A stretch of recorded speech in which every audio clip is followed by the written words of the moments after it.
السلام علیکم ناظرین، میں ہوں سمینا چودھری اور آپ دیکھ رہے ہیں KPN HD۔ ترجمان وزارت خزانہ مزمل اسلم نے کہا ہے کہ جولائی تا نومبر ہر سال مہنگائی میں اضافہ ہوتا ہے۔ ملک میں مہنگائی کی رفتار کنٹرول میں آنا شروع ہو گئی۔ یوٹیلیٹی اسٹورز پر جن اشیاء پر حکومتی سبسڈی نہیں، ان کی قیمت بڑھتی ہے۔ وزیر اعظم نے پیٹرولیم مصنوعات کی قیمتوں میں اضافے کی تجویز کو مؤخر کر دیا۔ نجی ٹی وی سے بات کرتے ہوئے ترجمان وزارت خزانہ مزمل اسلم کا کہنا تھا کہ ملک میں مہنگائی کی رفتار اب کنٹرول میں آنا شروع ہو گئی ہے۔ یوٹیلیٹی اسٹورز پر مختلف اشیاء کی قیمتوں میں اضافے کے حوالے سے ترجمان وزارت خزانہ کا کہنا تھا کہ یوٹیلیٹی اسٹورز پر جن اشیاء پر حکومتی سبسڈی نہیں، ان کی قیمت بڑھتی ہے۔ پیٹرولیم مصنوعات کی قیمتوں میں رد و بدل کے حوالے سے بات کرتے ہوئے مزمل اسلم کا کہنا تھا کہ وزارت خزانہ اوگرا نے پیٹرولیم مصنوعات کی قیمتیں 7 روپے تک بڑھانے کی تجویز دی تھی۔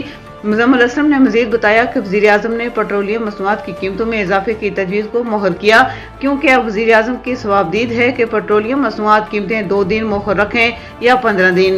مزید نیوز اپڈیٹس کے لیے دیکھتے رہیے KPN HD۔